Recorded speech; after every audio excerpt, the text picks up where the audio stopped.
es verdaderamente un honor para mí presentar a los miembros de esta mesa.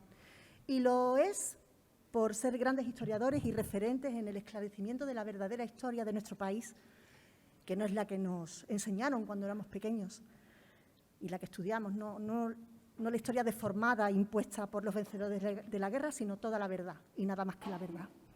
Me acompañan la profesora María del Carmen Fernández Albéndiz, Francisco Javier Giraldez y el profesor Leandro Álvarez Rey.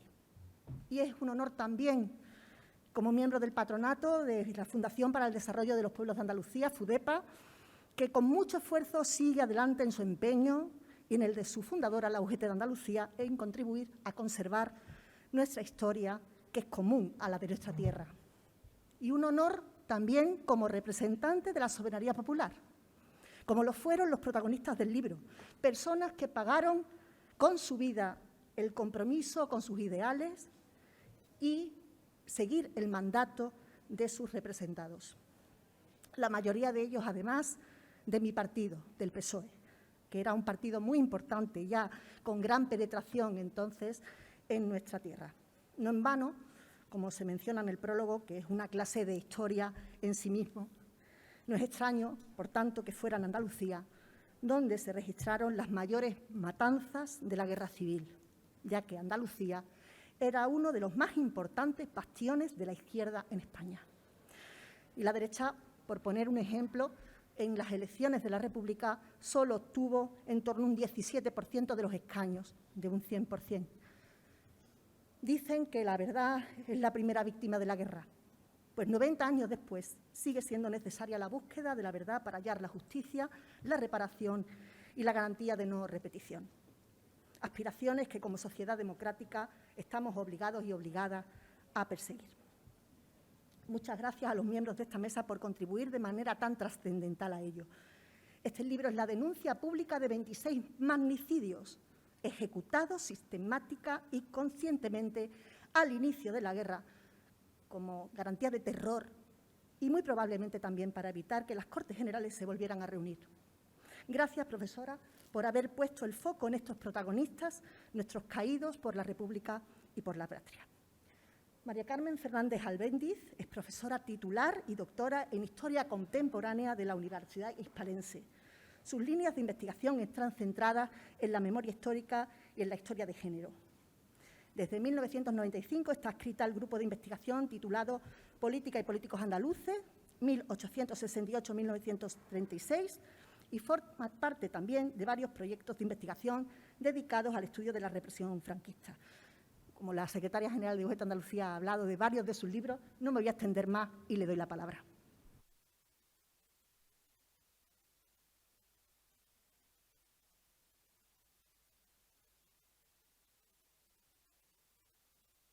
Ahora, ¿sí?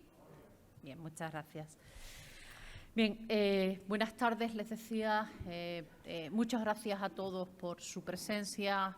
Muchas gracias a todas las autoridades que han querido estar presentes en esta presentación de este trabajo de investigación que me ha llevado casi 3 años, 3 largos años. Y bueno, la verdad es que no esperaba encontrarme con una representación política de tan elevada categoría en el acto, con lo cual estoy un tanto abrumada por ello, todo se ha dicho.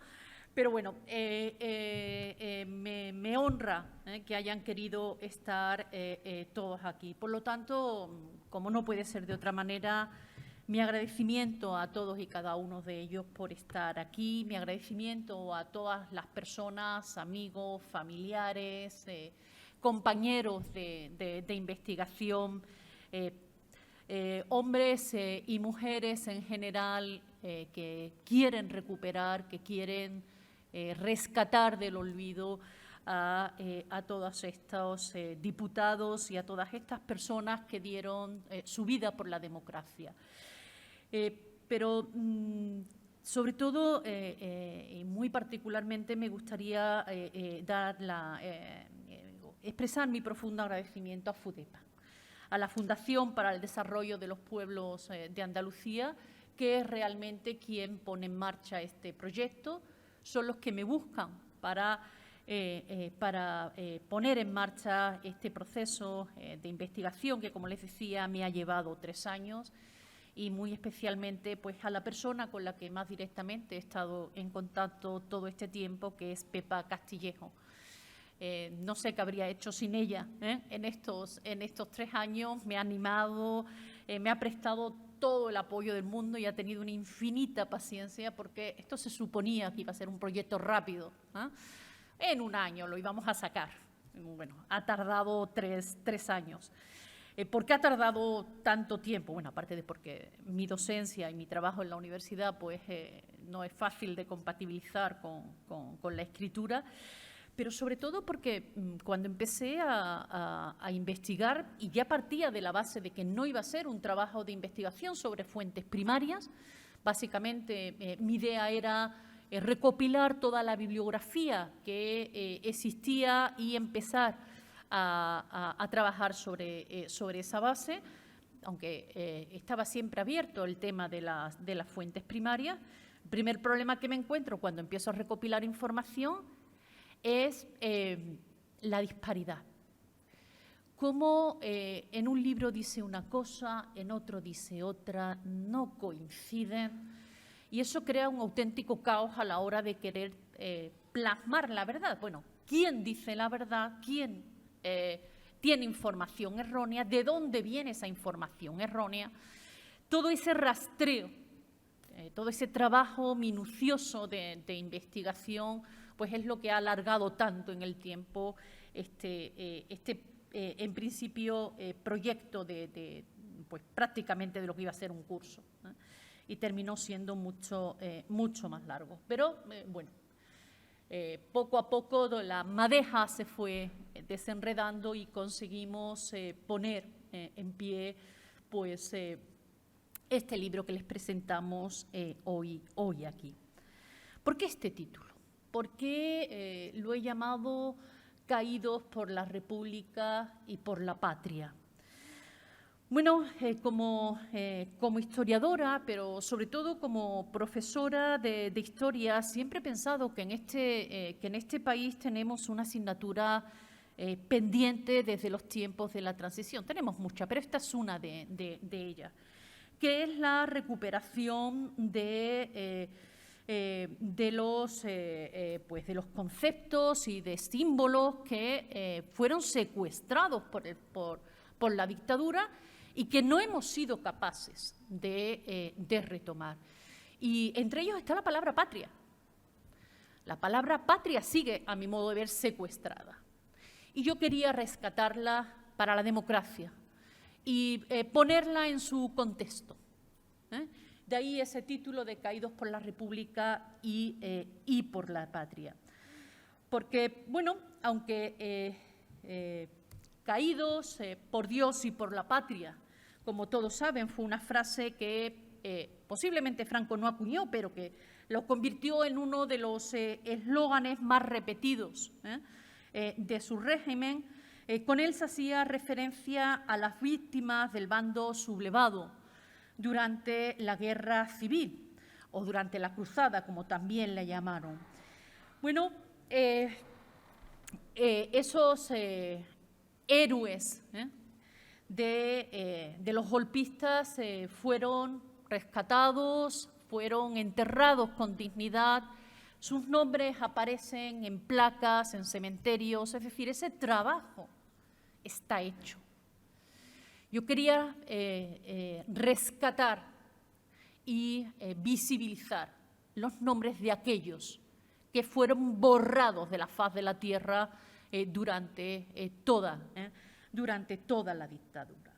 De ahí que Caídos por la Patria, en este caso, haga referencia a los demócratas que dieron su vida por este país, a aquellas personas que fueron elegidos democráticamente en Andalucía y que representaban legalmente a los ciudadanos y ciudadanas andaluzas pues durante la República. Realmente yo me he centrado solo en los diputados que estaban en activo en 1936. ¿Por qué los que estaban solo en activo? Bueno, tengan presente que en un régimen político democrático la figura y la integridad personal de un parlamentario es casi intocable. Están acogidos a un fuero especial, por tanto, para ser procesados por cualquier delito o tribunal es necesario que el Parlamento apruebe un suplicatorio, sin el cual no es posible su procesamiento. Sin embargo, durante la Guerra Civil y la inmediata posguerra, estos 26 diputados electos por Andalucía en pleno uso de sus derechos fueron detenidos, encarcelados y asesinados sin ningún tipo de juicio, ni suplicatorio, ni orden judicial, ni nada que se les pareciera. Sencillamente fueron, en muchos casos, secuestrados, detenidos de manera ilegal y asesinados sin más. Bueno, de ahí que, como les decía, pues en este caso me haya centrado solo en 26. También es una muestra. Ya se han hecho trabajos muy interesantes sobre todos los diputados. El profesor Álvarez Rey es sin duda el que ha hecho un trabajo más extenso sobre este tema. Mi idea era hacer algo, como se comentaba anteriormente, que fuese divulgativo, y para eso era mejor coger un pequeño grupo que sirviese, en este caso, de representación de lo que ocurrió. Este es un trabajo que yo he escrito, pero obviamente es un trabajo de muchos. Hay muchos historiadores que están detrás de esta obra. Hay trabajos de investigación, básicamente yo los he agrupado en torno a 3 líneas.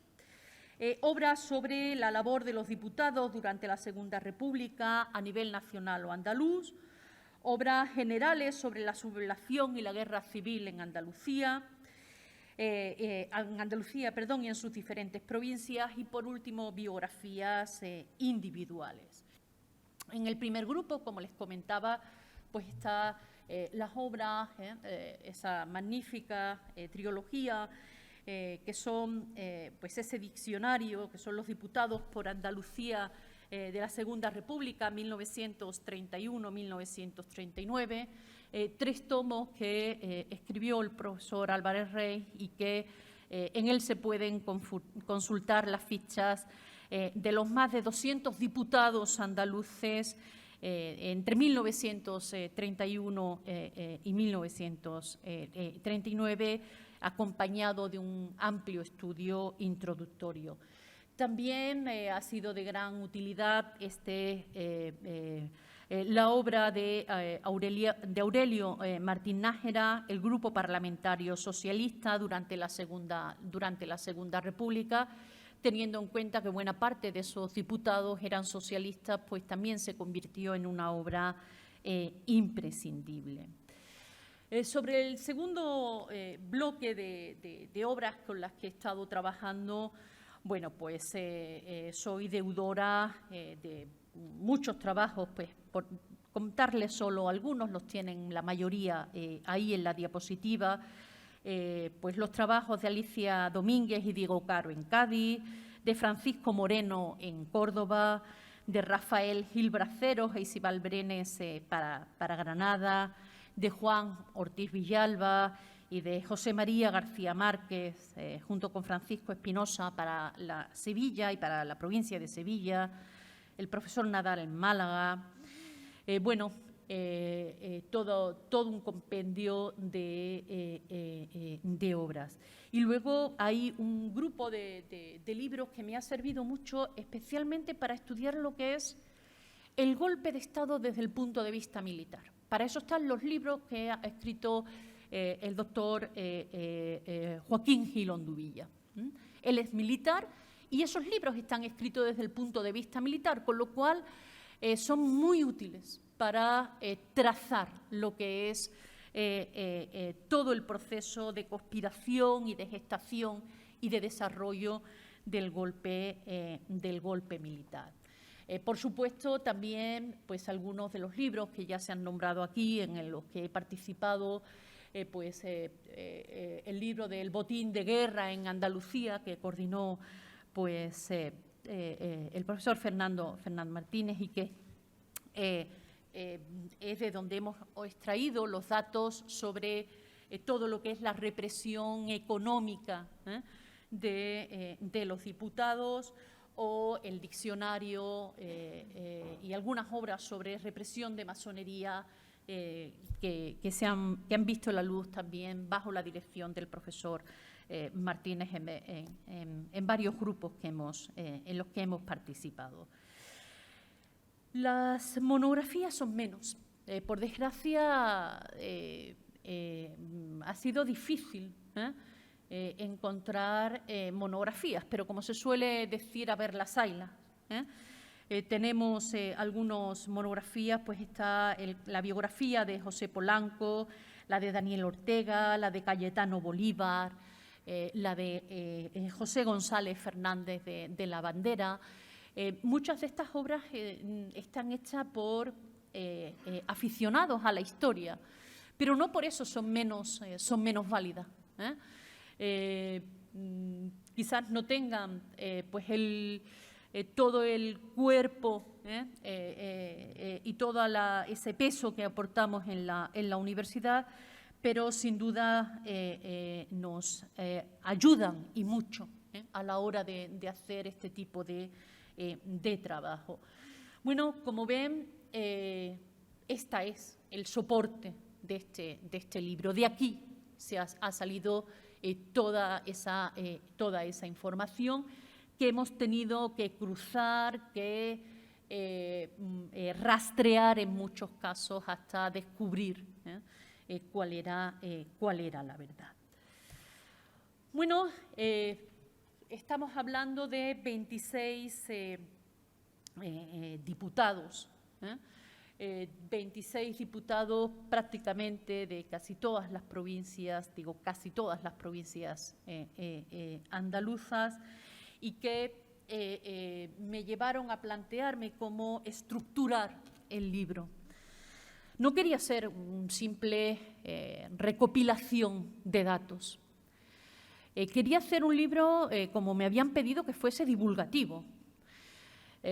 Para un profesor de universidad y para un investigador a veces eso es un problema. Vivimos en nuestro mundo cerrado donde hablamos entre nosotros y casi publicamos para nosotros, y hacer un libro que fuese entendible, comprensible para un público amplio me dio bastantes quebraderos de cabeza.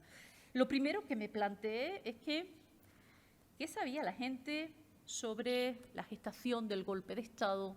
¿Qué se sabía sobre cómo transcurre cada una de las provincias?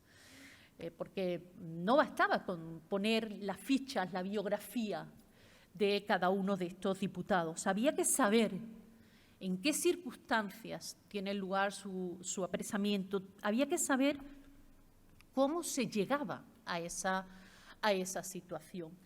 Y eso es lo que me llevó pues, a estructurar el libro pues, tal y como aparece hoy en día. El libro realmente tiene dos grandes bloques.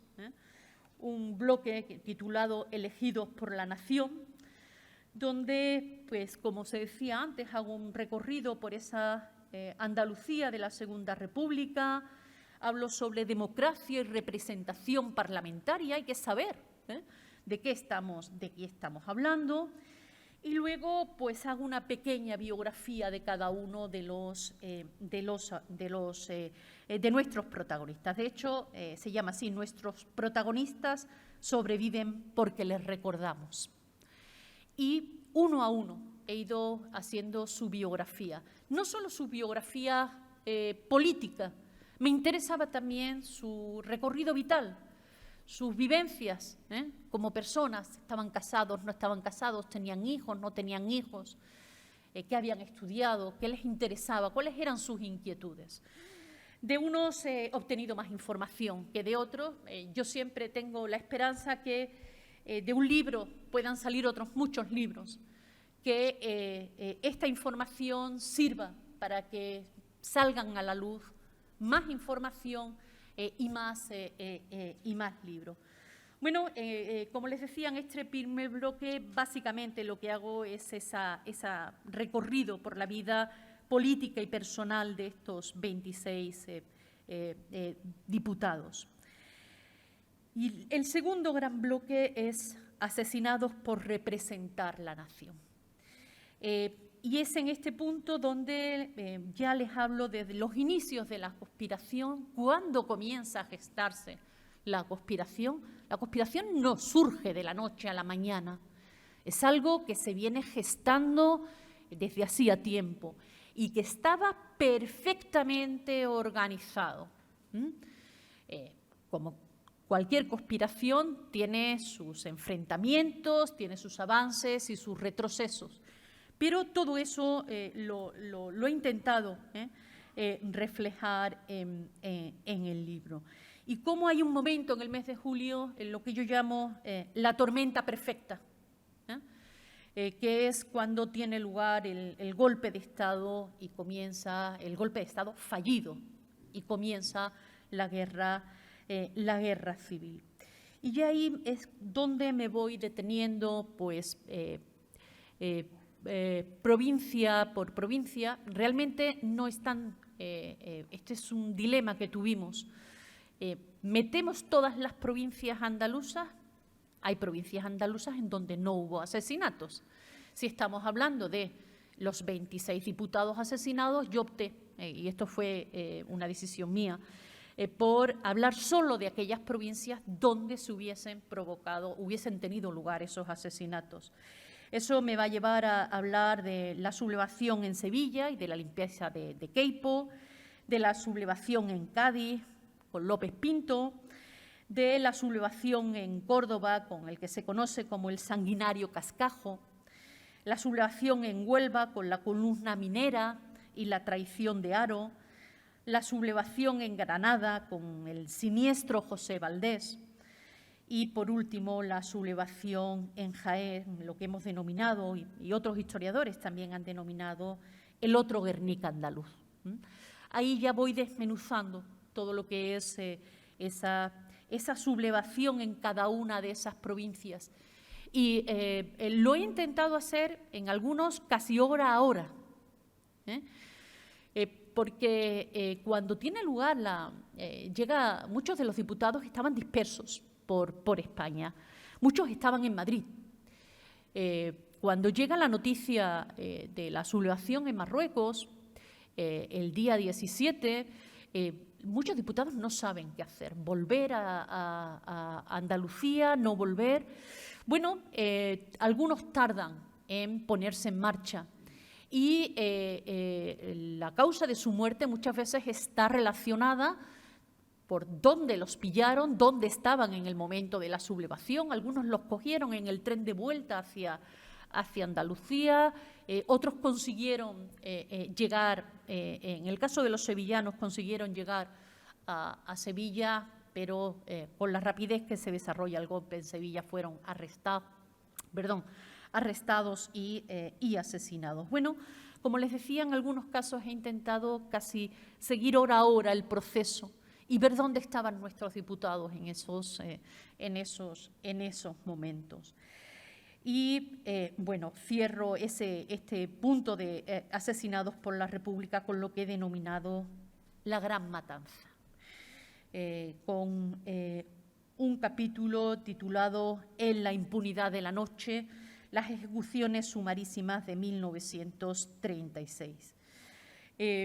Hay un grupo importante de fusilados, como ven, en 1936. El grueso de los fusilados son en el 36, 18 van a ser fusilados en el 36, de ahí ese título de la impunidad de la noche, porque en muchos casos son sacados de sus casas, de sus viviendas, para ser conducidos a esas cárceles improvisadas que se crearon por toda por toda Andalucía. En este caso, en Sevilla, pues, como sabéis, se habilitaron teatros, barcos para convertirlos en improvisadas cárceles. Es curioso, y no me pregunten por qué, porque no lo sé, en 1937 no hay diputados fusilados. Luego, pues habrá fusilamientos en el 38, en el 39, en el 40, bueno, hasta el 42. Ya este grupo, pues del 38 en adelante, es lo que los he englobado dentro de lo que he denominado al amparo de una falsa legalidad. Porque los de 1936, alguien puede decir, bueno, el fragor del momento, sí, y no. Creo que eso es una mala manera de justificar unos asesinatos absolutamente ilegales y sin ningún tipo de justificación, se mire por donde se mire. Pero es que encima los que tienen lugar a partir de 1938 se amparan en una falsa legalidad. Se construye, es profeso, toda una serie de leyes que den un soporte legal a lo que él no lo puede tener. No es que haya unas leyes y esas leyes se incumplan y se aplique la ley. No, no, es que tienen un problema y para solucionar ese problema, que era asesinar a los diputados, se construye una ley ex profeso, que es el mundo al revés y absolutamente fuera de todo derecho.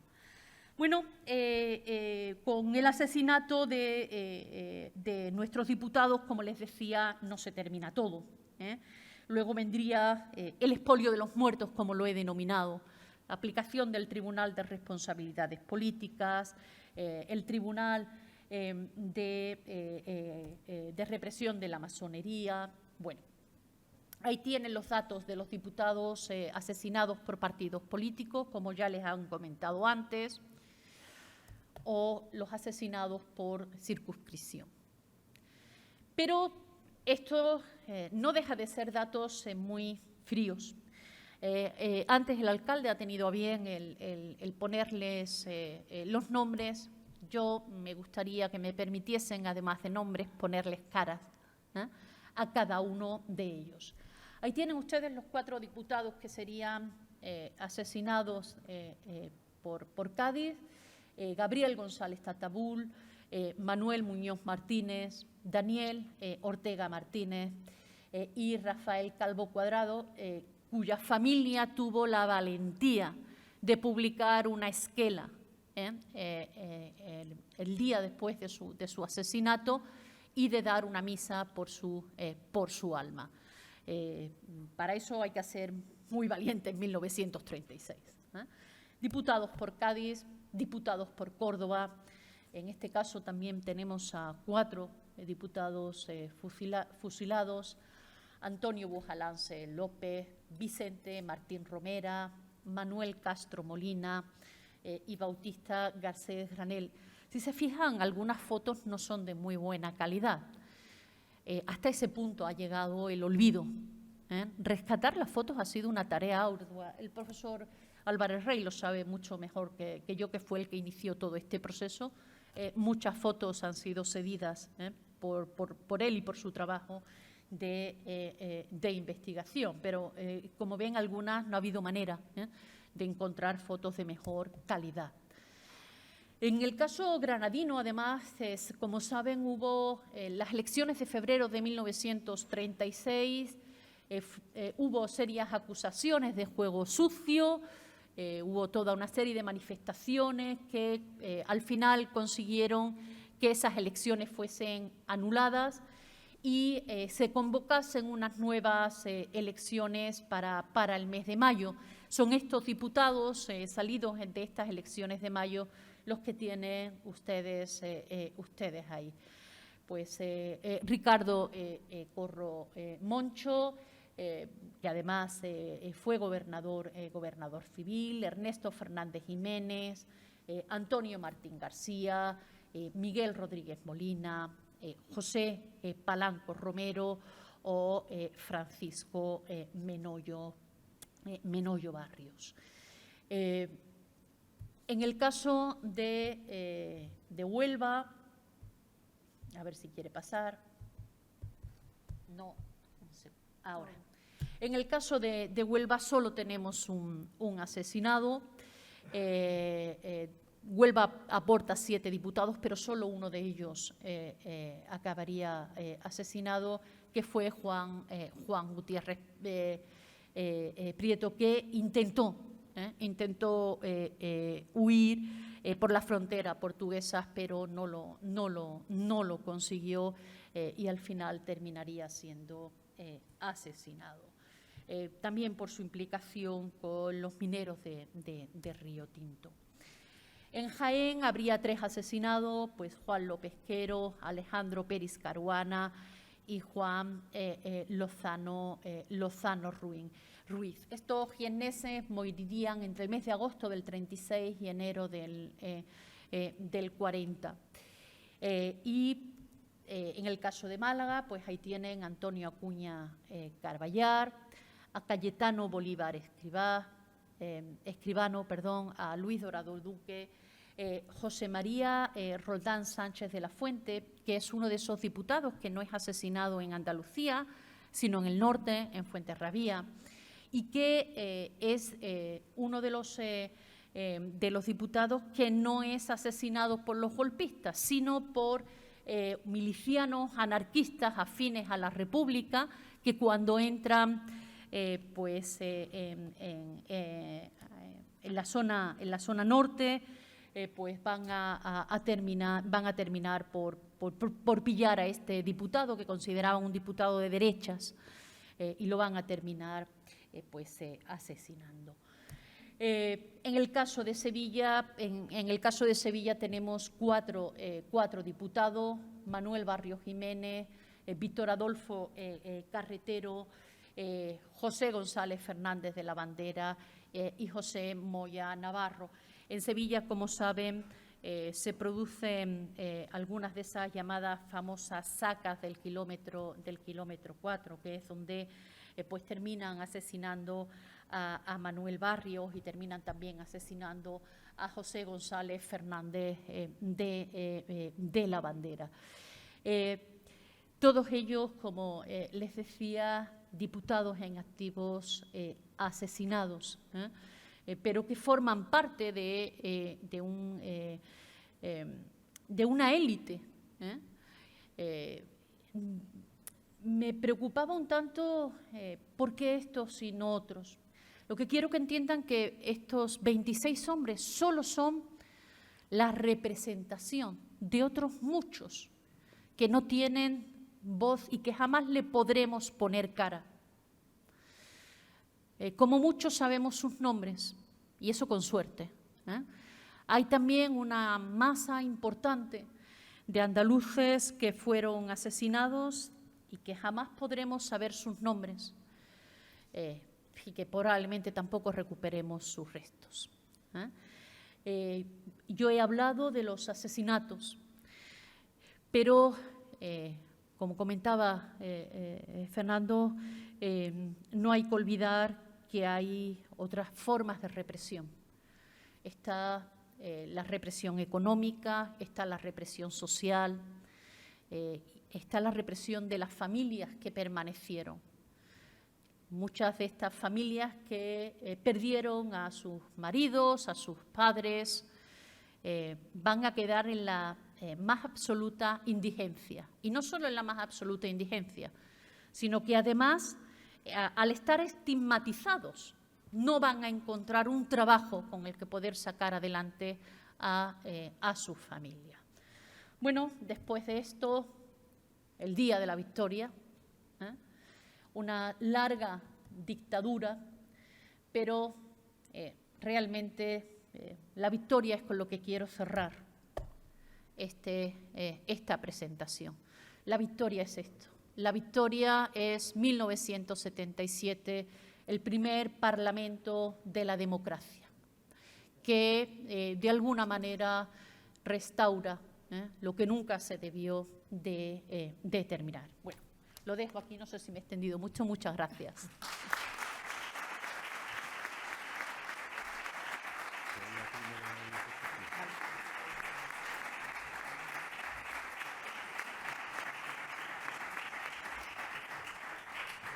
Bien. Paso a presentar ahora a Francisco Javier Giraldez Díaz, que ha redactado el epílogo del libro. Fue director general de Memoria Democrática de la Junta de Andalucía entre 2015 y 2019. Es doctor en Historia de la Universidad de Sevilla. Ha sido profesor asociado de la Universidad de Huelva y ha trabajado durante varios años en el Comisariado de la Memoria Histórica de la Junta de Andalucía como asesor y coordinador de proyectos e investigaciones. Forma parte también de varios proyectos de investigación sobre la represión franquista y ha sido miembro del Grupo de Investigación Sur-Clio de la Universidad de Almería. Ha colaborado en la edición de diversas obras y publicaciones como Lugares de Memoria, Golpe Militar, Represión y Resistencia en Sevilla o La Memoria de Todos. Las heridas del pasado se curan con más verdad. Actualmente está ultimando una publicación sobre los espacios memoriales en Andalucía. Tuya es la palabra.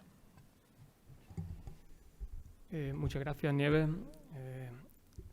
Leandro, Carmen, pues un gusto estar aquí con vosotros y bueno, verdad que acompañado de muchas caras queridas, de muchas caras conocidas, después de un tiempo fuera, haciendo otras cosas, dedicada a la docencia secundaria.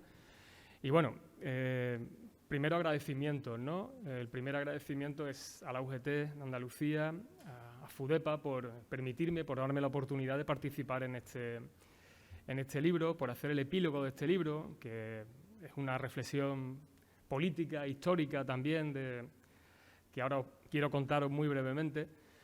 Y bueno, en este páramo de memoria que es Andalucía en relación al gobierno andaluz, que está dejando morir de inanición a las políticas de memoria, afortunadamente ese espacio que la Junta de Andalucía no está ocupando, lo está ocupando el Gobierno de España, que tiene al frente la Secretaría de Estado a una persona que no solo tiene formación, conocimiento, altura intelectual, sino que además tiene una cosa muy importante para esto de la memoria, que es valentía y fuerza para sacar adelante los proyectos. Así que, bueno, estamos en buenas manos, ¿no?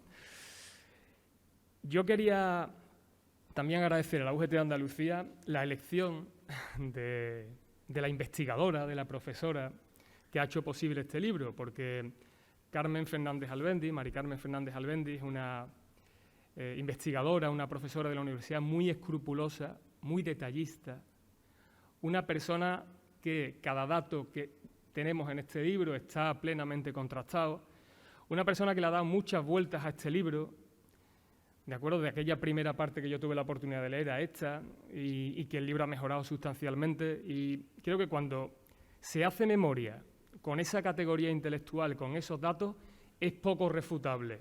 Desde la razón, desde la sin razón, todo es refutable.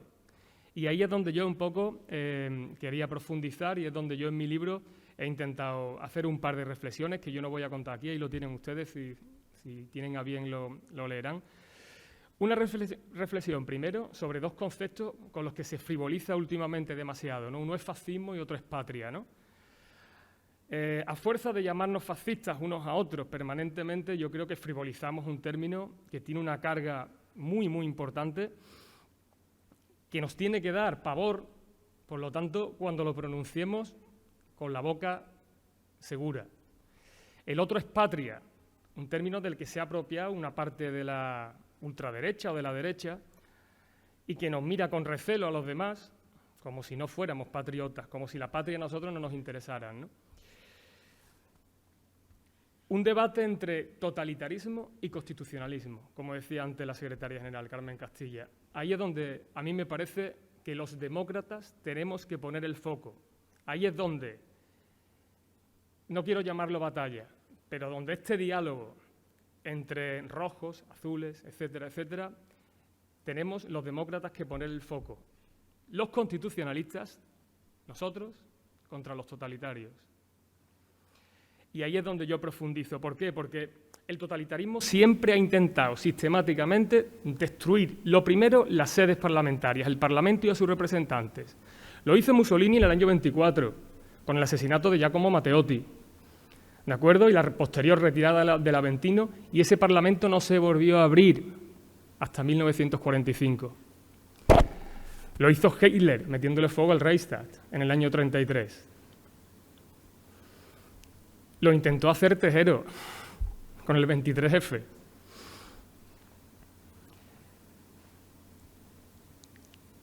Manuel Barrios Jiménez fue asesinado 26 días después del golpe. Eso no estaba planificado por los totalitarios, claro que estaba planificado. El acabar con la vida de estos 26 diputados estaba plenamente planificado por cada uno de ellos. Para que todo esto tuviera lugar, para esta matanza de todos estos patriotas, demócratas, constitucionalistas, representantes todos de la democracia republicana, se tuvo que dar también un apoyo mediático, social, unas arengas, ¿no? Nos acordamos mucho de las de Queipo de Llano, pero tengo aquí una joya que me regaló mi amigo Chema Camarero y no me resisto a leeros lo que Pemán, José María Pemán, al que hace 3 semanas aproximadamente el Ayuntamiento del Puerto de Santa María dedicó una plaza, decía el día 24 de julio de 1936. Me permite la lectura muy rápida. Eso que tenéis enfrente, españoles, eso es el marxismo en toda su desnuda verdad. Eso que incendia, eso que asesina, que viola. Su contenido y su programa no es, como querían fingir, una lista de postulados ideológicos, sino una simple lista de delitos comunes. Está, por esencia, no ya fuera de la ley, sino fuera del derecho natural. Todas aquellas posturas histriónicas o parlamentarias de sus prietos, todas aquellas untuosidades semíticas de sus Fernandos de los Ríos, eran más que cara y antifaz. Ahora, españoles, es cuando está el marxismo en toda su verdad desnuda de su contenido y de sus sustancias. Ahora, asesinando mujeres y niños, quemando personas vivas, bombardeando la Alhambra de Granada o el Pilar de Zaragoza. La lección ha sido bien clara y dura. Bueno, el golpe se acompañó de un discurso que apoyó todos estos asesinatos, y esto es algo que no se nos puede olvidar cuando paseamos por calles que llevan este tipo de nombres, porque quizás esa plaza del Puerto de Santa María podía bien estar ocupada por alguno de estos demócratas, parlamentarios y constitucionalistas, y cuando nuestros niños, cuando mis alumnos de secundaria paseen por allí y pregunten quién fue este hombre, le diríamos que fue un héroe y un mártir, porque lo que fueron ellos fueron héroes y mártires. Héroes y mártires, que significa mártir, ¿no? Quien muere en defensa de sus convicciones. Y nada más, profundo agradecimiento por haberme permitido estar aquí hoy, acompañaros por este epílogo y por esta pequeña y breve reflexión, porque creo que el protagonismo de la escritora y de los compañeros que me acompañan. Muchas gracias.